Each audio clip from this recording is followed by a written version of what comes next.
Baik, bismillah. Al-mabahatsus sadisu, pembahasan yang ke-6. Fil mujmali, dalam pembahasan mujmal. Apa yang dimaksud mujmal? Al-mujmalu adalah ma yaftakiru, apa-apa yang membutuhkan ilal bayani, kepada penjelasan lebih lanjut. Kalafzi qur'in, seperti lafadz qur'. Min qaulihi ta'ala, dari firman Allah Ta'ala, wal mutallaqatu, dan wanita-wanita yang ditalak, yatarabbasna, menunggu, bi anfusihinna, terhadap diri mereka, salasata quru, 3 quru'. Quru' ini apa? Maka ini namanya lafadz mujmal. Lafadz mujmal itu dia nggak bisa difahami langsung, harus butuh penjelas lebih lanjut. Kenapa? Fa'innahu, karena lafadz quru' itu yahtamilu, bisa berkemungkinan al-haidha, haid, wal athara, dan suci. Lishtirakil qur'i, karena bersatunya lafadz qur' bainal haidhi, antara makna haid wa tuhri, dan suci. Jadi orang Arab ketika menggunakan lafadz qur'un, itu mereka kadang bermaksud qur'un itu maksudnya suci, kadang maksudnya juga haid. Jadi perlu penjelas makna dari quru' di ayat ini apa? Haid atau suci. Gitu. Kalau mazhab Syafi'i mengatakan itu suci. Mazhab Hambali mengatakan dia haid. Maksudnya 3 quru' itu 3 kali masa suci atau masa haid. Gitu. Itu maksudnya yang udah boleh nikah lagi gitu ya? Ya, masa iddah. Al-bayan. Sedangkan al-bayan, apa al-bayan? Al-bayan wal bayanu ikhraju syai'i, mengeluarkan suatu, min hayzil iskali, dari ranah ketidakjelasan, ila hayzit tajalli, kepada ranah yang jelas. Itu bayan. Jadi contoh quru' tadi kan nggak jelas.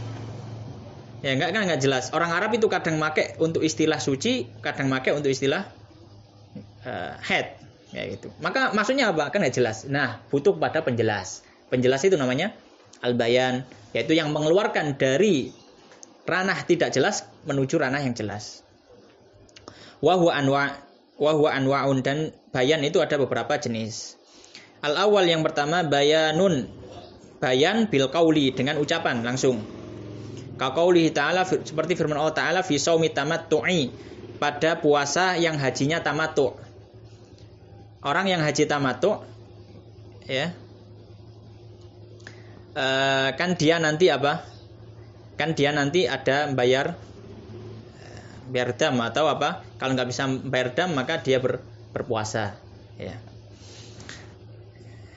Maka seperti dalam firman Allah, fasiyamu thalathati ayyamin, maka puasa 3 hari, fil haji, pada saat haji, wa sab'atin, dan 7 hari, idza raja'tum, jika kalian kembali. Tilka, itulah asyaratun kamilatun, 10 yang sempurna. 10 yang sempurna.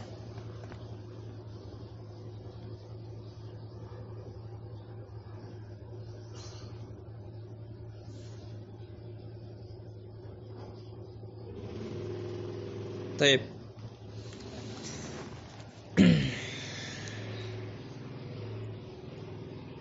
Ya. Ini yang pertama, yaitu bayan, penjelas, ya, penjelas dari puasa tamattu, yaitu 10 hari. 10 hari tadi dibagi 3 hari waktu haji dan 7 hari ketika kembali ke kampungnya, rumahnya. Jadi 3 hari di waktu haji, kemudian 7 harinya di rumahnya. Tilka asyaratun kamilah, itu semuanya seluruhnya apa? 10.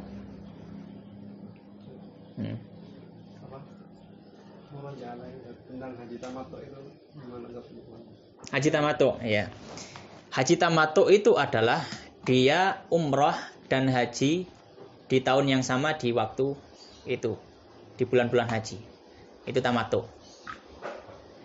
Disebut tamattu karena dia umrah dulu, kemudian tahallul, kemudian dia haji. Di tahun yang sama maksudnya. Di tahun yang sama.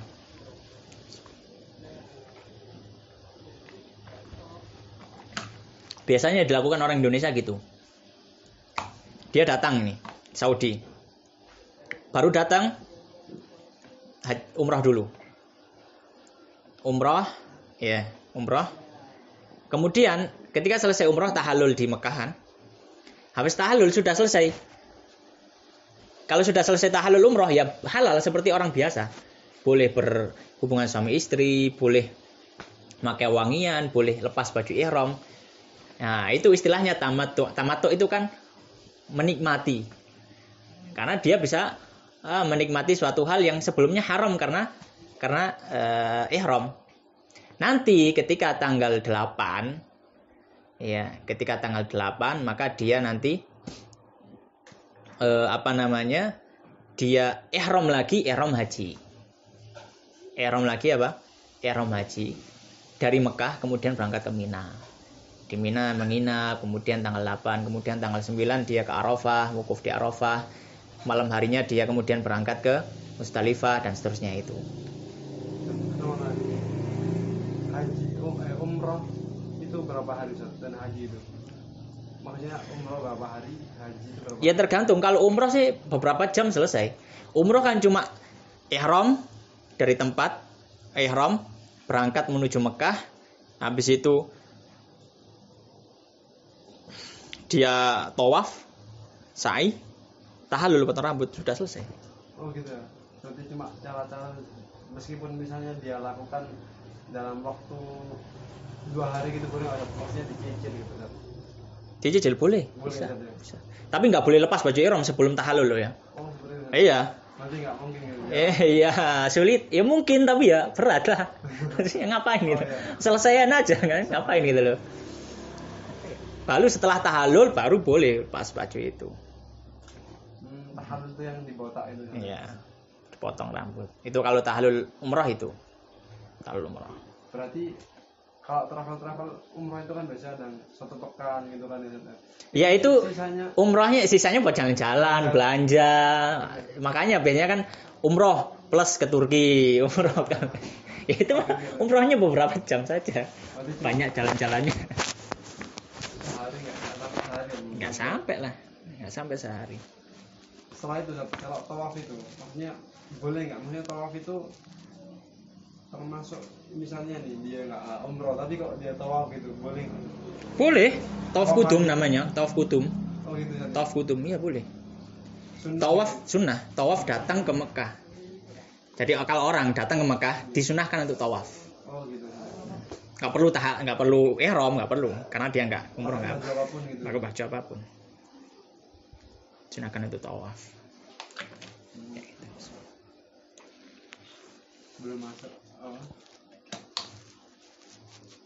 Fikih tentang haji Belum belajar.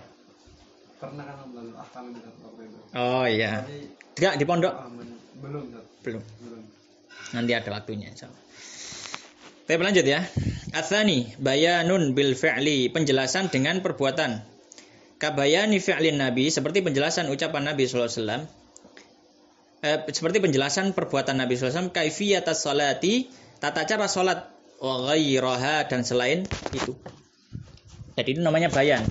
Dalam Al-Qur'an waqimus shalah, dirikanlah salat. Bagaimana cara salat? Cara salat ya penjelasan dari perbuatan Nabi.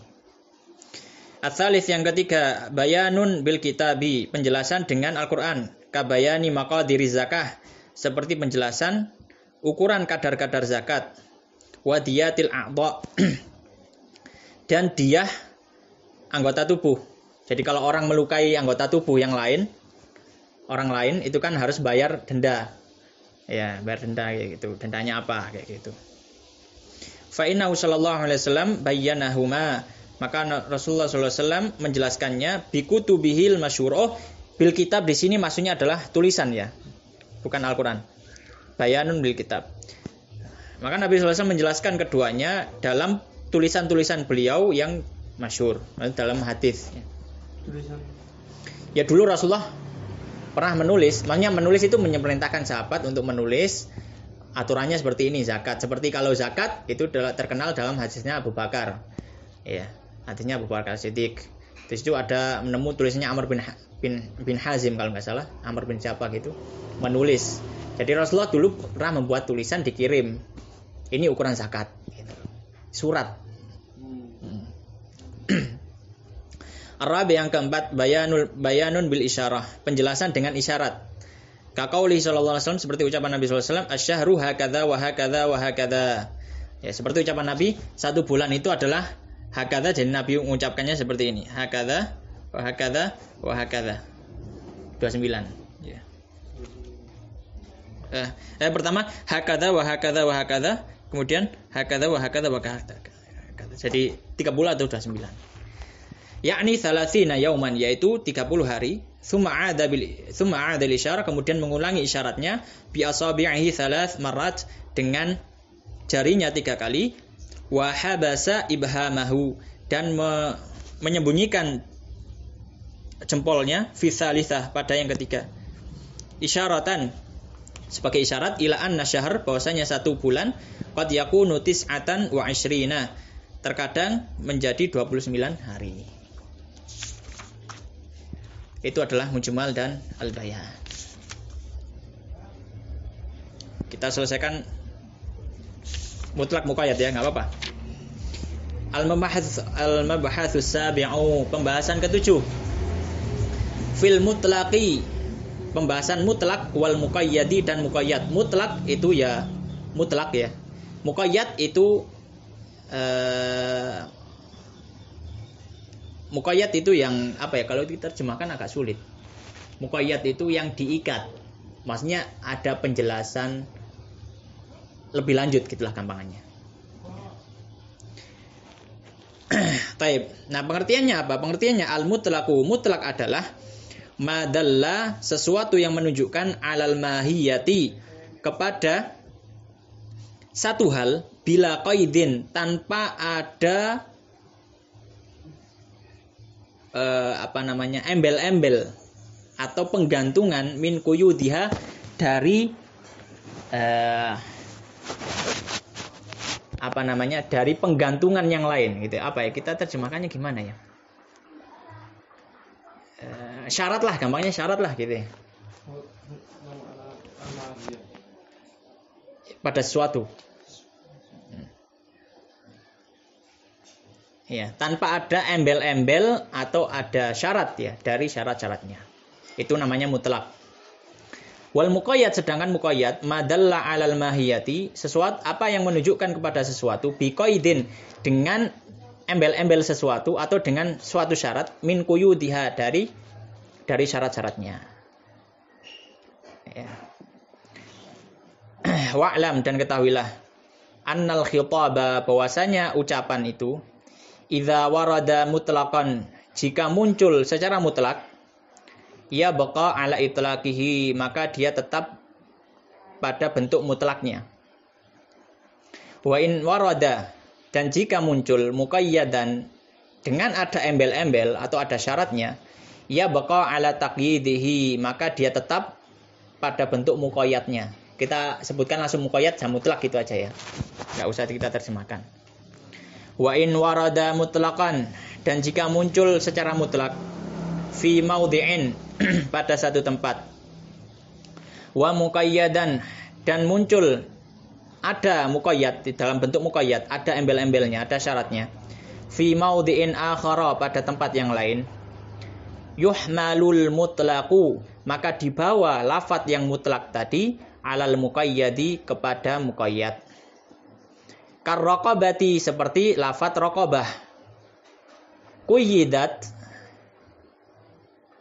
dipersyaratkan, bil imani, dengan keimanan, fi ba'dil mawadhi'i, pada sebagian tempat, kama fi kafaratil qatli, seperti dalam kafarah membunuh, fi qaulihi ta'ala, dalam firman Allah Ta'ala, fatahriru raqabatin mu'minah, maka membebaskan budak yang beriman. Wa utliqat, dan lafadz raqabah dimutlakkan, fil ba'di, dalam tempat yang lain, Kama fi kafarati dzihar, seperti dalam kafarah dzihar. Kafarah dzihar itu orang yang mengatakan kepada istrinya, anti alayka dhahri ummi, kamu seperti punggung ibuku. Maka dia juga harus bayar apa? Kafarah. Tapi kafarahnya dalam ayat dzihar itu fi qauli ta'ala fatahriru raqabatin. Hanya menyebut maka membebaskan budak. Ya, Mujadala ayat 3. Temanya apa? Maknanya gini. Dalam Al-Quran atau dalam hadis, dalam apapun, itu biasanya ada lafadz yang dia lepas, bebas. Tidak ada embel-embel apapun. Ada yang dia itu ada embel-embelnya. Kalau dia disebut lepas, nggak ada embel-embelnya, sudah jelas, sudah lepas. Kalau nggak ada embel-embelnya, maka dia harus ada embel-embelnya terus. Nah, bagaimana kalau lafadz itu di beberapa tempat disebut ada embel-embelnya. Ada embel-embelnya. Tahu embel-embel ya? Maksudnya embel-embel ya ada syaratnya lah, gampangnya gitu, ada syaratnya. Tapi di tempat lain disebut secara mutlak, nggak ada embel-embel tadi. Contohnya apa? Contohnya kafarah. Yang di ayat kafarahnya orang bunuh orang, maka disebutkan fatahriru raqabatin mukminah. Raqabah dikasih embel-embel mukminah. Maka membebaskan budak yang beriman. Tapi di ayat dzihar surat Mujadalah disebutkan fatahriru raqabatin tok. Enggak ada embel-embel mukminah. Maka kaidah mengatakan kalau satu lafadz di satu tempat dia mutlak, di satu tempat dia muqayyad, maka lafadz mutlak ditafsirkan dengan lafadz yang muqayyad. Maka ketika kafarah membunuh orang harus budak merdeka. Harus budak beriman.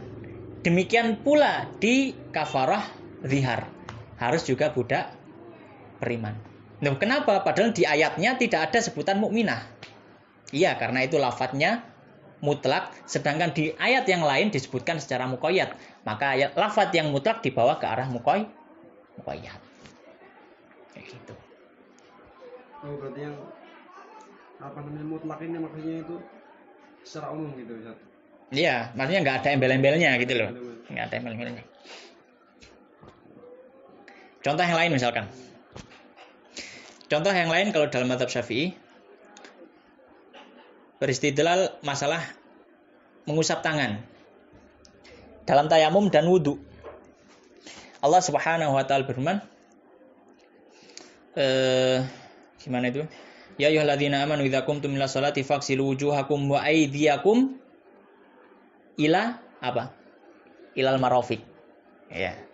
Wahai orang-orang beriman, kalau kalian ingin sholat, faghsilu maka basuhlah dengan air wajah kalian dan tangan kalian sampai mirfaq, marafiq, siku. Berarti kata tangan dikasih embel-embel sampai siku.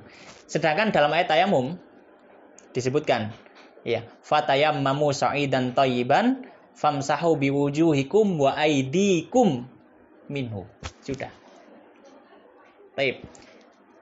Lafadz dalam wudu muqayyad karena tangan dikasih pembatasan sampai apa? Siku. Di lafadz tayamum fagsilu wujuh famsahu biwujuhikum wa aydikum. Sudah. Wa aydikum. Pertanyaannya, dan tangan kalian sampai mana tangannya? Kan mutlak. Maka berlaku kaidah yuhmalul mutlak alal muqayyad. Ya. Maka dalam mazhab Syafi'i ketika tayamum dari sini sampai ke sini, dalilnya apa? Dalilnya itu tadi, membawa lafadz mutlak tayamum ke lafadz muqayyad di wudu. Terlepas dari hadis ya. Terlepas dari hadis. Kalau hadis kan memang jelas, kalau hadisnya Ammar bin Yasir sampai sini. Kalau hadisnya Ibnu Umar sampai sini, gitu. Ini terlepas ya. Kita terlepas dari hadis kalau misalkan berdalil dengan ayat. Itu dalilnya Syafi'iyah. Kenapa kok tayamum sampai sini? Karena kaidah yuhmalul mutlaq alal muqayyad. Paham sampai sini? Ya. Jadi bukan berarti Syafi'iyah nggak punya dalil, enggak. Syafi'iyah punya dalil. Dan para ulama yang lain juga punya dalil. Dan itu salah satu wajah dalilnya.